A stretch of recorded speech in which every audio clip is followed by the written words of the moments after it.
Ada yang bertanya kepada saya dan banyak ini yang bertanya, Ustadz, kemana negara-negara Arab itu Ustadz? Kenapa nggak bergerak bantu Palestina? Kenapa mereka itu terkesan menutup mata, terutama para petinggi-petinggi negara-negara Arab gitu ya? Teman-teman gak usah aneh. Memang kondisi ini sudah digambarkan oleh Nabi Muhammad SAW sejak 1400 tahun yang lalu. Ada sebuah hadis diriwayatkan oleh Sauban. Sauban ini salah satu hamba sahih Nabi SAW. Dia berkata pada suatu hari dia mendengar Nabi Muhammad SAW bersabda, "Yushikul umamu an tada'a alaikum kama tada'al akalatu ila qas'atiha." Atau mana?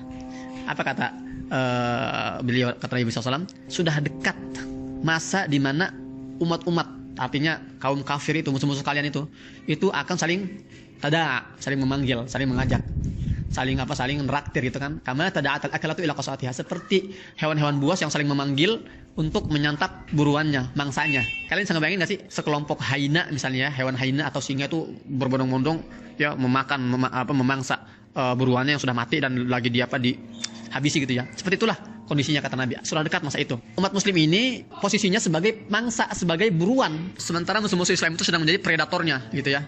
Nah, kata para sahabat, salah seorang sahabat mengatakan, qala qailun hal min qillatin nahnu yawma idzin. Ya Rasulullah, kami jadi mangsa. Bagaimana mungkin umat Islam jadi mangsa kami? Apakah saat itu umat Islam sedikit? Kok bisa jadi mangsa? Gitu. Nah, kata Nabi apa? La bal antum yawma idzin katsir. Oh enggak, sebaliknya. Saat itu kalian umat Islam itu banyak sekali. Kalau sekarang ini istilahnya miliaran lah ya. Dan memang jumlah umat Islam kan lebih dari 2 miliar hari ini kan. Banyak sekali kan. Tapi kok bisa jadi mangsa itu gimana gitu loh. Normalnya itu kan mangsa itu sendiri, terus predator itu yang banyak gitu kan. Nah ini kok kebalik, mangsanya banyak tapi pemangsanya cuma sedikit. Nah kata Nabi apa? Walakinnakum ghusa ka ghusa isil. Tapi saat itu jumlah kaum yang banyak itu enggak berbuat apa-apa. Itu seperti buih-buih di tepi pantai. Ombak ya, ombak yang bergulung di tepi pantai itu ada buih-buihnya tuh. Buih-buih itu enggak ngapain. Kalian kalau berdiri nih di pantai, terus terkena buih-buih itu, sakit enggak? Enggak, karena itulah buih. Tergulung-gulung itu kan bersama sampah dari lautan. Itu buih-buih itu. Ya memang tidak ada dampaknya sama sekali. Artinya lemah selemah-lemahnya saat itu umat Islam itu. Walakinnakum ghusa ka ghusa isil. Dan kata Nabi apa? Wala yanza'anallahu min suduri aduwikum almahabata minkum. Dan hari itu Allah mencabut rasa wibawa, hibah, itu haibah, rasa hormat, rasa respect kalian dari jiwa-jiwa musuh kalian. Hari itu umat Islam enggak ada wibawanya. Hari ini maksudnya. Kita lihat umat Islam sekarang apa? Enggak bisa ngapa-ngapain. Teman-teman bayangin coba.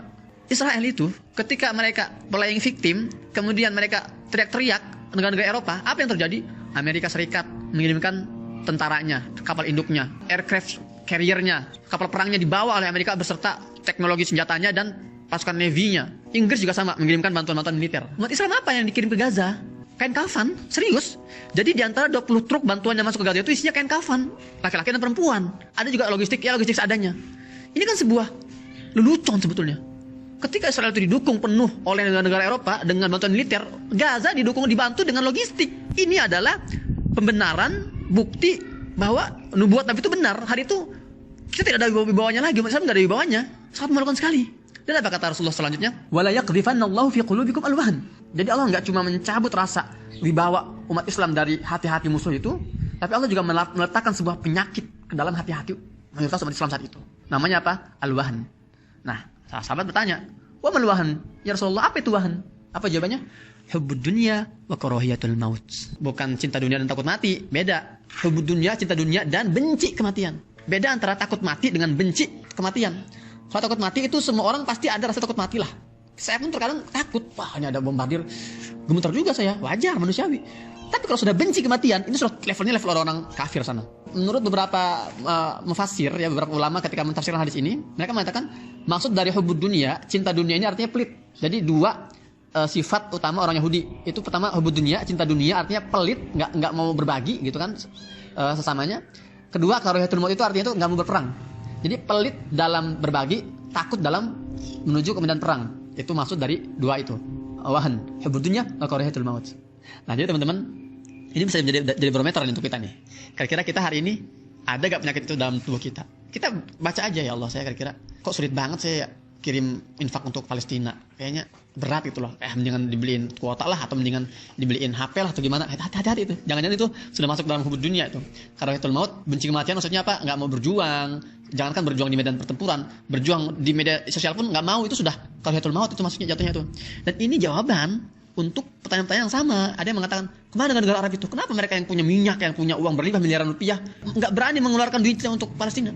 Teman-teman, perjuangan membebaskan Baitul Maqdis ini perjuangan suci, perjuangan mulia, dan Allah hanya memilih hamba-hambanya yang ingin Ia muliakan untuk bisa menjadi bagian dalam perjuangan ini. Sebaliknya, kalau orang itu merasa berat membantu Palestina secara materi, secara moral, secara jiwa raga, artinya memang Allah tidak memilih orang itu. Allah sedang merendahkan nilai orang itu. Jadi jangan kaget kalau kalian menemukan banyak orang-orang kaya misalnya itu berat sekali untuk mengeluarkan infak untuk Palestina. Berarti ada penyakit itu tuh, hubud dunya wa karamat itu sedang terjadi berkecamuk.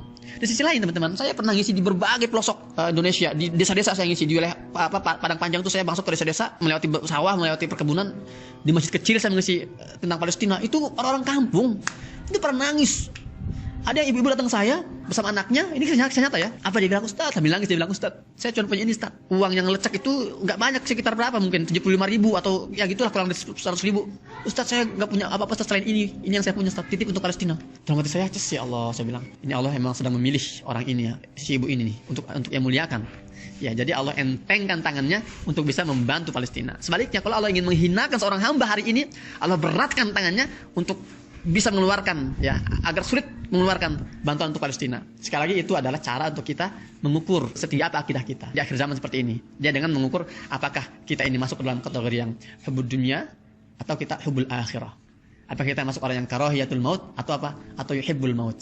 Apakah kita termasuk golongan orang yang cinta dunia atau cinta akhirat, atau kita yang benci kematian, atau kita yang berani untuk menghadapi kematian. Jadi kalian sekali lagi nggak usah pusing. Memang itu sudah sunatullah. Di akhir zaman ini akan banyak umat Islam, jumlahnya banyak sekali, tapi seperti buih-buih, dan mayoritas dari mereka adalah orang-orang yang sudah terjangkit penyakit hubud dunya wa karahiyatul maut.